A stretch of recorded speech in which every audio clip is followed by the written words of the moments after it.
ओम नमो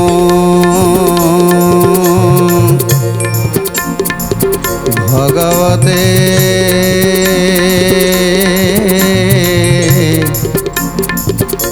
वासुदेवाय।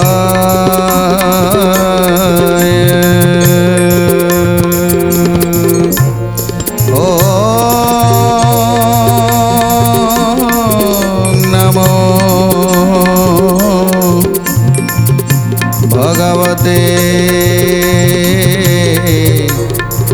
पुरुषोत्तमाय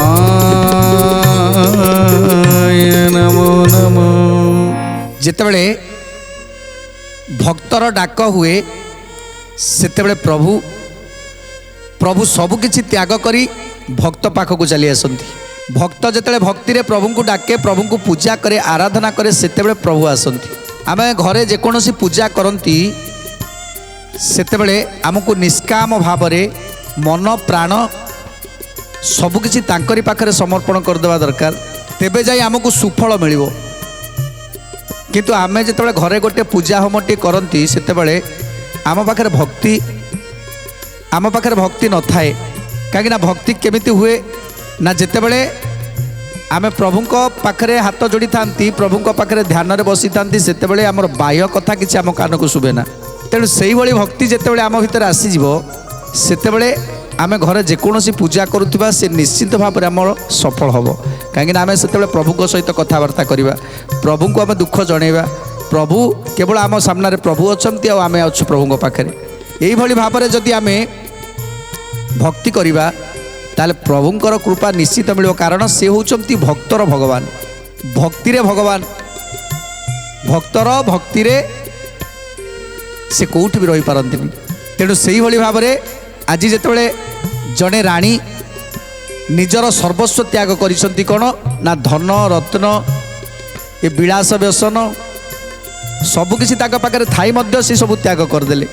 जे मोर किछि दरकार नहीं, मोर दरकार टिके भक्ति। तेणु से भक्ति टिकक मते मिलिले मु प्रभुंकर निकटवर्ती हो पारिबी आ प्रभुंकर आशीर्वाद लाभ करि पारिबी। सेतेबेले जेतेबेले दासी कहिसंती तमे गुरु कर, सेतेबेले जने गुरु मध्य कले आ गुरु कहिथिबा मार्गरे परिचालित हेले। गुरु कहिले तमे गोटे काम कर, जे गोटे कुशासन रे बसी ध्यान मार्गरे प्रतिदिन ध्यान करिवो, किछि समय ध्यान करिवो, जेमिति प्रभु को पद्म फूल भितरे प्रभु को आराधना करिवो, आवाहन करिवो। प्रभु आसिले प्रभु को मानस उपचार पूजा करिवो, प्रभु को पाखरे स्तुति करिवो, प्रभु को पाखरे भक्ति करिवो। तेणु सेतेबेले बाह्य जगत कथा किछि कान रे पसिबनी, सेतेबेले प्रभु निश्चित खुशी हेबे। प्रभु निश्चित भाव में खुशी हेबे एवं प्रभु आमको आशीर्वाद देवे। से भाव में जिते राणी माँ सबू त्याग करके सब कले सेतेबेले प्रभु खुशी हो गले। जिते सिंहटी आसला खाइबा पाई सेतेबेले सिंहटी मध्य आज से भक्ति पाखरे गोटे बिलेई मध्य हो गला। जे राणी माँ जहाँ कहले सिंहटी से कला। बस बसिला, उठ उठिला, चंदन देदेले मुंड देखईदेला, फूल देदेले मुंड देखईदेला। जिते नैवेद्य देले हाथ में नैवेद्य दौरान से नैवेद्य को से निजे निज हाथ में ग्रहण करुँच। तेणु ए सब को देखी आज से नर लोक मैंने आज काबा हो गले। जारे गोटे भोकिला सिंह से पुणी आज राणी माँ हाथ रू खाऊँची जमी गोटे पोषा बिराड़ी। तेणु समस्ते आश्चर्य हो गले। जितेबले राणी माँ प्रार्थना करुछंती, हे नरसिंह रूपी नारायण, ए दुष्ट मान को संहार करी अधर्म को विनाश करी धर्म को संस्थापन कर। सेतेबेले सिंहटी एक विराट गर्जन करी धाइला। आउ जेते दुष्ट लोक माने थिले तांको नर भितर जेते दुष्ट लोक थिले समस्त को प्रथमे आगे खाइला। समस्त को जेते खाइला राजा चिंता करुछंती, राजा मध्य देखुछंती जे सिंह आज समस्त को खाईदब। किंतु सिंहटी जेते दुष्ट को विनाश कर सारा से निजे निजे से पंजुरी पाखक चली आसला। निजे निजे पंजुरी पाखरे आसी पंजुरी पाखरे रहीगला। ये कथा को देखी राजा आज आश्चर्य हो गले। नैवेद्य भखिला सिंह की पोषा मारी, बार कुडे दुष्टे ମାରେ ବକ୍ଷ ଚିରି ଜୟ ଜୟ ଜଗନ୍ନାଥ ପ୍ରଭୁ ନାରାୟଣ ଅଭୟ ପାଦ ପଦ୍ମରେ ପଶୁଛି ଶରଣ ଖୋଜି ଖୋଜି ଦୃଢ଼େ ଧରି ସିଂହ ବକ୍ଷ ଚିରେ କୁଟ ବୁଦ୍ଧି ଦେଲେ ଯେଉଁ ରାଜାଙ୍କ ମନରେ ଜୟ ଜୟ ଜଗନ୍ନାଥ ପ୍ରଭୁ ନାରାୟଣ ଅଭୟ ପାଦ ପଦ୍ମରେ ପଶୁଛି ଶରଣ ହାକାର ପଡ଼ିଗଲା ରାଜା ସେ ଧାଇ ମାର୍ଜାରି ସମାନ ସିଂହ ପଞ୍ଜୁରୀକୁ ଯାଇ ସାରା ଦୁଭାବନା ଗଲା କୋଲେ ନୂପ ଆଖି ପ୍ରୀତିରେ ଲୋତକ ଝରେ ରାଣୀ ପୂଜା ଦେଖି ଜୟ ଜୟ ଜଗନ୍ନାଥ ପ୍ରଭୁ ନାରାୟଣ ଅଭୟ ପାଦ ପଦ୍ମରେ ପଶୁଛି ଶରଣ ତେଣୁ ଯେତେବେଳେ ସିଂହଟି ଦୁଷ୍ଟମାନଙ୍କୁ ବିନାଶ କଲା ତାଙ୍କର ବକ୍ଷକୁ ଚିରି ଯେମିତି ନରସିଂହ ରୂପରେ ଆଜି ହିରଣ୍ୟକଶିପୁର ବକ୍ଷକୁ ବିଦାରଣ କରିଥିଲେ ସେମିତି ଆଜି ଦୁଷ୍ଟମାନଙ୍କର ବକ୍ଷକୁ ନିବାରଣ ବିଦାରଣ କରି ଆଜି ସିଂହଟି ପୁଣି ତା ପଞ୍ଜୁରୀ ଭିତରକୁ ଫେରି ଆସିଲା। ଏ କଥା ଦେଖି ରାଜା ଆଜି ତଟସ୍ଥ ହୋଇଗଲେ। ସଙ୍ଗେ ସଙ୍ଗେ ସଙ୍ଗେ ସଙ୍ଗେ ଧାଇଁ ଆସି ରାଣୀଙ୍କ ପାଦ ପାଖରେ ବସି ପଡ଼ିଲେ। ରାଣୀକୁ ହାତ ଯୋଡ଼ି ବସି ପଡ଼ିଲେ। ତେଣୁ ଆଖିରୁ ତାଙ୍କର ଧାର ଧାର ଲୁହ ଝରି ଯାଉଛି।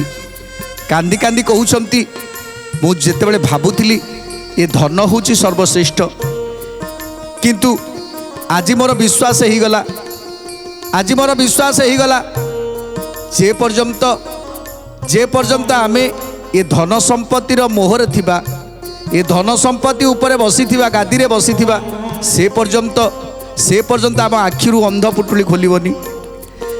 ସେ ପର୍ଯ୍ୟନ୍ତ ଆମେ ପ୍ରଭୁଙ୍କୁ ଭାବରେ ଡାକି ପାରିବାନି। ପ୍ରଭୁ କେବେ ଆମକୁ ଦର୍ଶନ ଦେବେନି।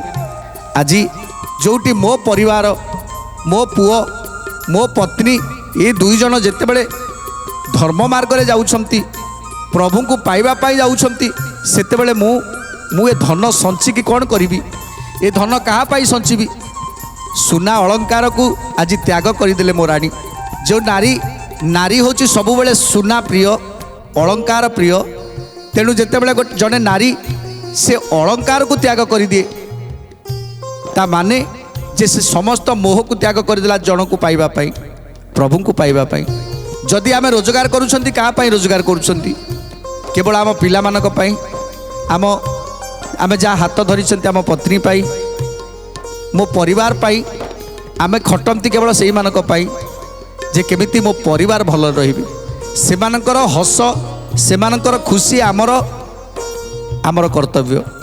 ସବୁ ପୁରୁଷମାନେ ଭାବନ୍ତି ଯେ ମୋ ପରିବାରରେ କେବଳ ହସ ଖୁସି ଥାଉ, ମୋ ପରିବାର ସବୁବେଳେ ହସୁଥାଉ, ଆଉ ସମସ୍ତେ ଖୁସିରେ ରୁହନ୍ତୁ। ଗୋଟେ ପରିବାରକୁ ଖୁସି ଦେବା ପାଇଁ ଗୋଟେ ପୁରୁଷର ଭୂମିକା ଅତ୍ୟନ୍ତ କଷ୍ଟଦାୟକ ହୋଇଥାଏ। ସିଏ ଯେତେ କଷ୍ଟ କଲେ ମଧ୍ୟ, ଯେତେ କଷ୍ଟ ପାଇଲେ ମଧ୍ୟ ସେ ତାକୁ କଷ୍ଟ ଜଣାପଡ଼େନି, କାହିଁକିନା ତା ପରିବାର ଖୁସି ଦେଖେ। ଯଦି ତା ପତ୍ନୀ ଖୁସି ଅଛି, ଯଦି ପୁଅ ଝିଅ ଖୁସି ଅଛନ୍ତି, ଯଦି ବାପା ମା ଖୁସି ଅଛନ୍ତି, ସେଥିରେ ତା କଷ୍ଟ ତାକୁ କିଛି ଅନୁଭବ ହୁଏ ନା। କାହିଁକି ନା ସେଇମାନଙ୍କ ପାଇଁ କେବଳ କଷ୍ଟ କରୁଥାଏ, ସେଇମାନଙ୍କ ପାଇଁ କେବଳ ରୋଜଗାର କରୁଥାଏ। ଆଜି ପତ୍ନୀ ମାଗିବ ଯେ ମୋତେ ଆଜି ଏଇ ହାରଟି ଦରକାର। ଯଦି ପତି ଜଣକ ସେ ହାରଟିଏ ନ ଦେଇପାରିଲେ, ସେତେବେଳେ ପତ୍ନୀ ଦୁଃଖରେ ରହିଥାନ୍ତି, ସ୍ୱାମୀ ମଧ୍ୟ ଚିନ୍ତିତ ରହିଥାନ୍ତି ଯେ ମୁଁ ଏମିତି ଗୋଟିଏ ଲୋକ, ମୁଁ ଗୋଟିଏ ହାରଟିଏ ଦେଇପାରିଲିନି, ପତ୍ନୀଙ୍କର ଇଚ୍ଛାକୁ ପୂରଣ କରିପାରିଲିନି। ତେଣୁ ସିଏ ଦିନ ରାତି ପରିଶ୍ରମ କରେ, ଦିନ ରାତି ପରିଶ୍ରମ କରି ଶେଷରେ ଚିନ୍ତା କରେ, ନାଇଁ ମୋ ପତ୍ନୀକି ଗୋଟିଏ ହାରଟିଏ ଦେବି। ତେଣୁ ଯାହା ରୋଜଗାର କରେ, ଯେତେବେଳେ ସେ ହାରଟି ଆଣିକି ଦେଇଦିଏ, ସେତେବେଳେ ସବୁ ସୁଖ, ସବୁ ଖୁସି ତାକୁ ମିଳିଯାଏ। ଦବାରେ ଯେଉଁ ଆନନ୍ଦ ସେ ପାଏ, ସେ ଦବାରେ ଯେଉଁ ଆନନ୍ଦ ପାଏ, ପାଇବାରେ ତା ନଥାଏ। ତେଣୁ ପୁରୁଷଟିଏ ଚାହେଁ ତା ପରିବାରକୁ ସବୁବେଳେ ଦବା ପାଇଁ, ସବୁକିଛି ଦବା ପାଇଁ, ଦେଇକି ଖୁସି ରଖିବା ପାଇଁ। ତେଣୁ ରାଜା ଚିନ୍ତା କରୁଛନ୍ତି, ଯଦି ମୋ ପରିବାର ମାନେ ଯଦି ଆଧ୍ୟାତ୍ମିକ ମାର୍ଗରେ ଯାଉଛନ୍ତି, ପ୍ରଭୁଙ୍କ ମାର୍ଗରେ ଯାଉଛନ୍ତି, ତାହେଲେ ମୁଁ ଏ ଧନ ରୋଜଗାର କରିକି କ'ଣ କରିବି? ମୁଁ ପ୍ରଜାମାନଙ୍କୁ ତାଙ୍କ ତଣ୍ଟି ଚିପିକି ଯେଉଁ ଧନ ରୋଜଗାର କରୁଛି, ପ୍ରଜାମାନଙ୍କ ଉପରେ କଷ୍ଟ ଦେଉଛି, ଦୁଃଖ ଦେଉଛି, ତେଣୁ ସେଥିରେ ମୋର କେବଳ ପାପ ହିଁ ହେଉଛି। ତେଣୁ କାହା ପାଇଁ ମୁଁ ପାପ କରୁଛି? ମୋର ପତ୍ନୀଙ୍କ ପାଇଁ କି ମୋର ପିଲାମାନଙ୍କ ପାଇଁ? ମୁଁ କାହା ପାଇଁ ପାପ କରୁଛି? ନା ଏଇଥିପାଇଁ ଯେ ମୋ ପିଲାମାନଙ୍କର ଖୁସି କି ମୋ ପରିବାରର ଖୁସି। ତେଣୁ ଯଦି ମୋ ପରିବାର ଏଥିରେ ଖୁସି ନାହାନ୍ତି, ମୁଁ ଯେଉଁ କାର୍ଯ୍ୟ କରୁଛି, ମୁଁ ଯେଉଁ ଧନ ରୋଜଗାର କରୁଛି, ଯଦି ମୋ ପରିବାର ଖୁସି ନାହାନ୍ତି, ତାହେଲେ ମୁଁ ସେ ଧନ ରୋଜଗାର କାହିଁକି କରିବି? ତେଣୁ ନାହିଁ, ଅଧର୍ମ ମାର୍ଗକୁ ଛାଡ଼ି ମୋତେ ଏବେ ଧର୍ମ ମାର୍ଗରେ ଯିବାକୁ ପଡ଼ିବ। ଯେଉଁ ବାଟେ ମୋ ପୁଅ ଯାଉଛି, ଯେଉଁ ବାଟେ ମୋ ପତ୍ନୀ ଯାଇଛନ୍ତି, ମୋତେ ସେଇ ବାଟକୁ ଧରିବାକୁ ପଡ଼ିବ। ଆଉ ସେଇ ବାଟରେ ହିଁ ଆନନ୍ଦ ଅଛି। ତେଣୁ ଆଜି ରାଣୀଙ୍କ ପାଖରେ ହାତ ଯୋଡ଼ି କହୁଛନ୍ତି, ହେ ରାଣୀ, ମୋର ଭୁଲ ହେଇଯାଇଛି, ମୋତେ କ୍ଷମା କରିଦିଅ। ଆଜିଠାରୁ ତୁମକୁ କେହି ମଧ୍ୟ ବିରୋଧ କରିବେନି।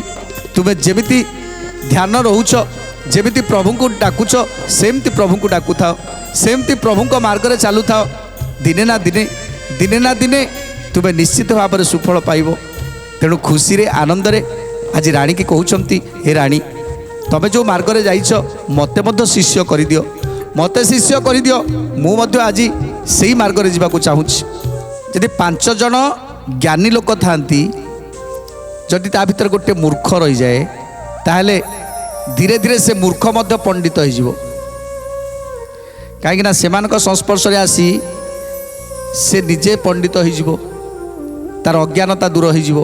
ଯେତେବେଳେ ସମସ୍ତେ ମୂର୍ଖ ଥିବେ, ତା ଭିତରେ ଜଣେ ପଣ୍ଡିତ ଥିବ, ଜଣେ ଜ୍ଞାନୀ ଥିବ, ସିଏ ମଧ୍ୟ ସେ ମୂର୍ଖଙ୍କ ସାଙ୍ଗରେ ମୂର୍ଖ ହୋଇଯିବ, ଆଉ ଜ୍ଞାନ ତାର ରହିବନି। ସେମିତି ଯେତେବେଳେ ରାଜା ଦେଖିଲେ ମୋ ପରିବାର ଯେତେବେଳେ ଯେଉଁ ମାର୍ଗରେ ଯାଉଛି, ମୋତେ ସେଇ ମାର୍ଗରେ ଯିବାକୁ ପଡ଼ିବ। ତେଣୁ ପରିବାରଙ୍କ ମାର୍ଗରେ ଯିବା ପାଇଁ ରାଣୀକି କହୁଛନ୍ତି, ରାଣୀ, ତମେ ମୋର ଗୁରୁ ହେଇଯାଅ, ମୁଁ ତୁମର ଶିଷ୍ୟ ହେଇଯାଏ। ଆଉ ତୁମେ ଯେମିତି କହିବ, ଯେଉଁଭଳି ଭାବରେ କହିବ, ମୁଁ ସେଇଭଳି ଭାବରେ ପ୍ରଭୁଙ୍କୁ ପୂଜା କରିବି, ପ୍ରଭୁଙ୍କୁ ଆରାଧନା କରିବି। ତେଣୁ ରାଜାଙ୍କର କଥା ଶୁଣି ରାଣୀ ମଧ୍ୟ ଆଜି ଖୁସି ହେଇଯାଇଛନ୍ତି। କରନ୍ତି ନୃପତି নত ରାଣୀ ପଦେ ଶିର, ରାଣୀ କଏ ରୂପ ପୂଜୁ ଛନ୍ତି ବଂଶୀଧର। জয় জয় জগন্নাথ প্রভু নারায়ণ,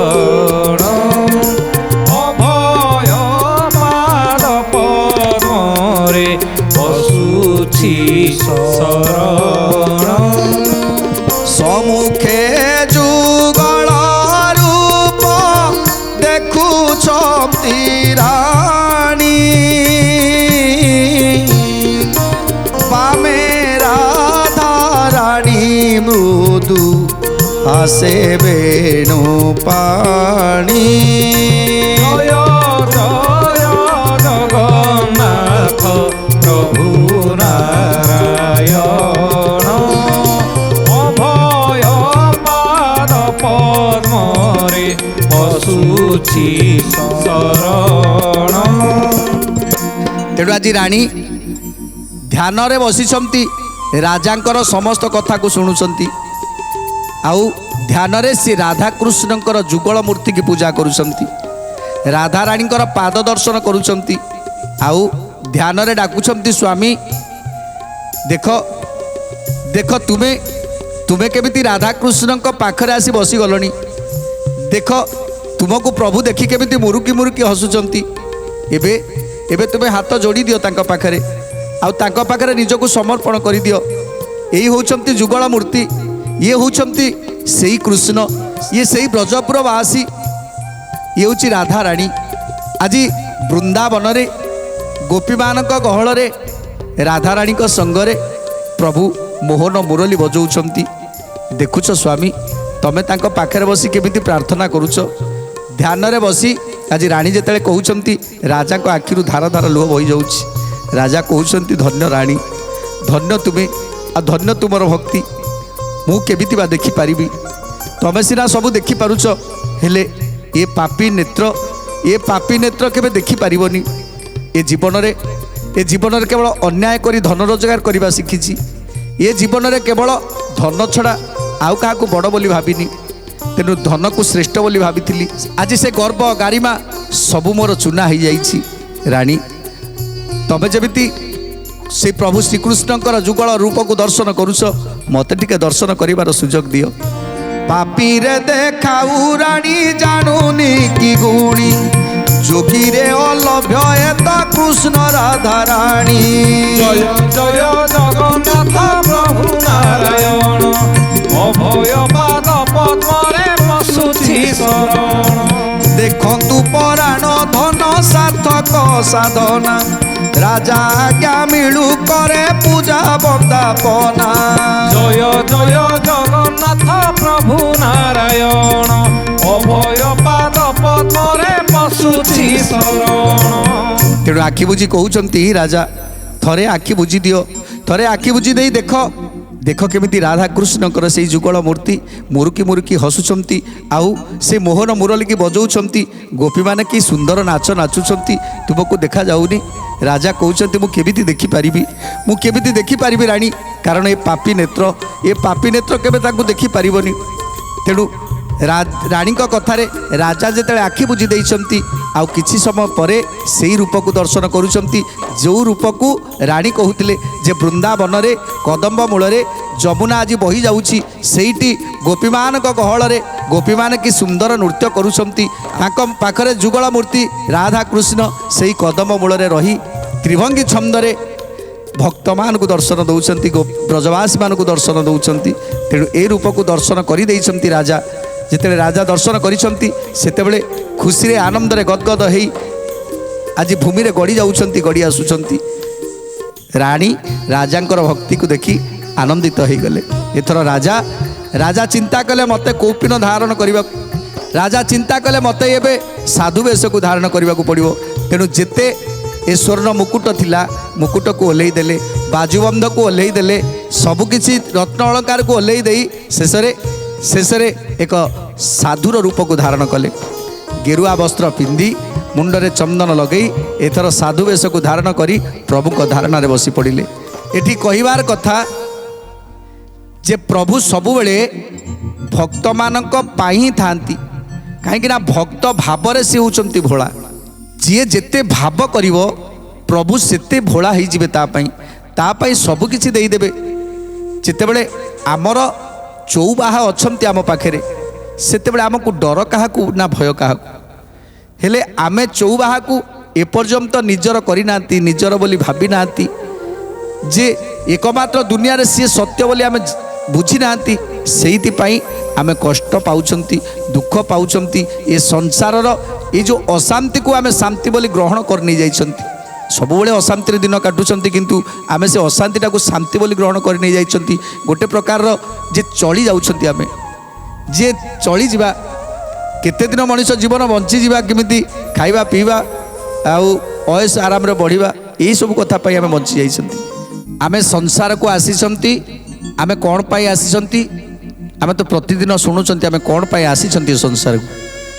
ବିଳାସ ବେଶନରେ ରହିବା ପାଇଁ ନୁହେଁ, ଏଠି ଧନ ରୋଜଗାର କରିବାକୁ ନୁହେଁ, ଏଠି ଆମେ ଆସିଛନ୍ତି କିଛି ପୁଣ୍ୟ ରୋଜଗାର କରିବା। ଯିଏ ଯେତେ ପୁଣ୍ୟ ରୋଜଗାର କରିବ ସିଏ ସେତେ ବଡ଼ ଲୋକ ହେବ, ସିଏ ସେତେ ଧନୀ ହେବ। ଆମେ କାହାକୁ ଧନୀ ବୋଲି କହୁଛନ୍ତି? ଯାହା ପାଖରେ ଟଙ୍କା ଅଛି, ସୁନା ଅଛି, ଜମିବାଡ଼ି ଅଛି, ଧନ ସମ୍ପତ୍ତି ଅଛି, ତାକୁ ଆମେ ବଡ଼ ବୋଲି କହୁଛନ୍ତି। କିନ୍ତୁ ନାହିଁ, ଶ୍ମଶାନକୁ ଥରେ ଯାଆନ୍ତୁ, ଦେଖିବେ ସେ ଧନୀ ଲୋକର ମଧ୍ୟ ସେଇ ପାଉଁଶ, ଜଣେ ଗରିବ ଲୋକଟିଏ ତାର ମଧ୍ୟ ସେଇ ପାଉଁଶ। ଆଉ ଦିନେ ନା ଦିନେ ସେ ପାଉଁଶ ହିଁ ହେବ। ତାର ସବୁ ଗର୍ବ ଅହଙ୍କାର ସବୁ ପୋଡ଼ିକି ଧ୍ୱଂସ ହୋଇଯିବ, ତାର ଧନ ସମ୍ପତ୍ତି ସବୁ ଏଇଠି ରହିଯିବ। ତେଣୁ ଏଠି ଆମେ ରୋଜଗାର କରିବାକୁ ଆସିନାହାନ୍ତି କି ବିଳାସ ବେଶନ ରହିବାକୁ ଆସିନାହାନ୍ତି। ଆମେ ଆସିଛନ୍ତି କିଛି ପୁଣ୍ୟ ରୋଜଗାର କରିବା, କିଛି ପୁଣ୍ୟ ରୋଜଗାର କରିକି ନେଇକି ଯିବା ଆମର ପ୍ରକୃତ ଘରକୁ। ଆମର ପ୍ରକୃତ ଘର ଏଠି ନୁହେଁ। ଆମେ ଯାହାକୁ ନିଜର ଘର ବୋଲି ଭାବୁଛନ୍ତି, ଇଏ ଘର ଆମର ନୁହେଁ। ଆଜି ଆମେ ଅଛନ୍ତି, କାଲି ଆଉ କିଏ ରହିବ? ଆମେ ଘରର କେହି ନଥିବା, ଆଉ ଜଣେ କିଏ ହେଇଯାଇଥିବ ଘରର ମୁରବୀ, ପୁଣି ସିଏ ଗଲା ପରେ ପୁଣି ଆଉ କିଏ ମୁରବୀ ହେଇଯାଇଥିବ। ତେଣୁ ଏଠି କେବଳ ଆମେ ଆସିଛନ୍ତି ଗୋଟେ ଭଡ଼ା ଘର, ଆମେ କେବଳ ଭଡ଼ା ଘରେ ରହିବା, ତାପରେ ଆମର ଯେତେବେଳେ ସମୟ ହେଇଯିବ ଆମେ ଚାଲିଯିବା। ଜଣେ ଯେତେବେଳେ ଚାକିରି କରୁଛି ବାହାରେ ଯାଇ ବାହାର ଜାଗାରେ ଚାକିରିଟିଏ କରୁଛି, ସେ କ'ଣ କରୁଛି ନା ଗୋଟେ ଘର ଭଡ଼ାଟିଏ କରୁଛି। ଘର ଭଡ଼ାଟିଏ ତାକୁ ଯେତେ ଦିନ ପର୍ଯ୍ୟନ୍ତ ରହିଛି ସେ ଘରକୁ ଘର ଭଡ଼ା ଦେଇକି ସେଠି ରହିଲା। ତାପରେ ଯେତେବେଳେ ସେ ତାର ଚାକିରି ଛାଡ଼ିଗଲା ସେତେବେଳେ ତାକୁ ଯିବାକୁ ପଡ଼ିବ, ତେଣୁ ସେ ଘରର ମୋହ ଆଉ ତା ପାଇଁ ରହିବନି, ସେ ଘର ଛାଡ଼ିକି ପୁଣି ଆଉ ଅନ୍ୟତ୍ର ଗୋଟେ ଘର ଦେଖିବ। ତେଣୁ ସେଇଭଳି ଆମେ ଆସିଛନ୍ତି ଏଠି ଚାକିରି କରିବା ପାଇଁ ଆସିଛନ୍ତି, ତେଣୁ ଏଠୁ କିଛି ରୋଜଗାର କରିକି ନେଇକି ଦେବା କେଉଁଠି ନା ଆମର ପ୍ରକୃତ ଘର। ଏଠି ଆମେ ରୋଜଗାର କରିବାକୁ ଆସିଛନ୍ତି, ଚାକିରି କରି କିଛି ରୋଜଗାର କରି ନେଇକି ଯିବା ସେଠି ଦେବା। ତେଣୁ ସେଠି ତ ଆମେ ଟଙ୍କାକୁ ନେଇକି ଯାଇପାରିବାନି ନା, ଏ ସୁନାକୁ ନେଇକି ଯାଇପାରିବାନି ନା, ଏଠି ଜମି ବାଡ଼ିକି ନେଇକି ଯାଇପାରିବାନି ନା। ଆମେ କ'ଣ ନେଇକି ଯିବା?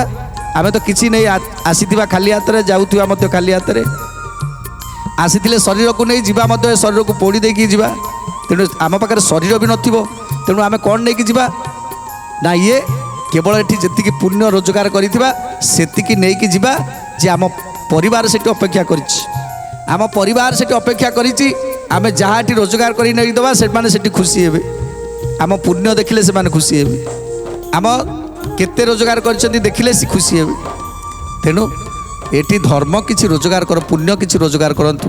ସେ ପୁଣ୍ୟ କେଉଁଠି ଅଛି ନା ସାଧୁ ସନ୍ଥଙ୍କର ସେବା, ଗୁରୁଜନଙ୍କର ସେବା, ଏଠି ଏ ସଂସାର ପ୍ରତି କର୍ତ୍ତବ୍ୟ।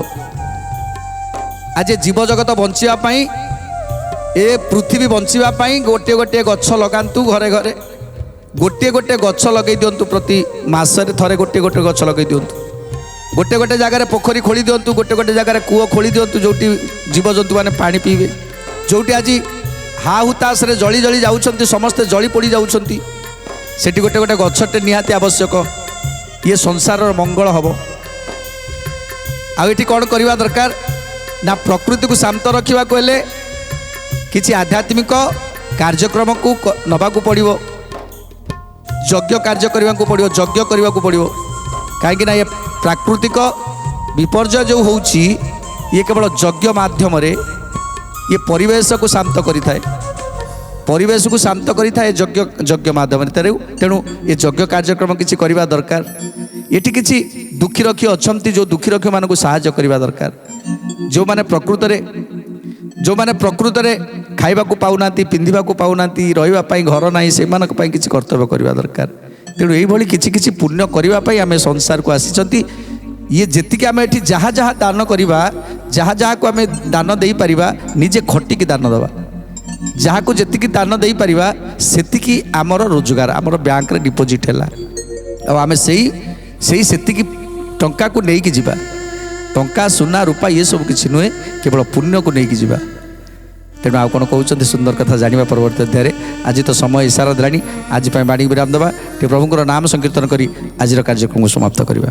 ଜୟ ଜଗନ୍ନାଥ ଜଗନ୍ନାଥ ଜଗନ୍ନାଥ ପାଇମା, ଜଗନ୍ନାଥ ଜଗନ୍ନାଥ ଜଗନ୍ନାଥ ପାଇମା, ଜଗନ୍ନାଥ ଜଗନ୍ନାଥ ଜଗନ୍ନାଥ ରକ୍ଷମା, ଜଗନ୍ନାଥ ଜଗନ୍ନାଥ ଜଗନ୍ନାଥ ରକ୍ଷମା, ଜୟ ଜଗନ୍ନାଥ ଜଗନ୍ନାଥ ଜଗନ୍ନାଥ ପାଇମା, ଜଗନ୍ନାଥ ଜଗନ୍ନାଥ ଜଗନ୍ନାଥ ପାଇମା, ଜଗନ୍ନାଥ ଜଗନ୍ନାଥ ଜଗନ୍ନାଥ ରକ୍ଷମା, ଜଗନ୍ନାଥ ଜଗନ୍ନାଥ ଜଗନ୍ନାଥ ରକ୍ଷମା।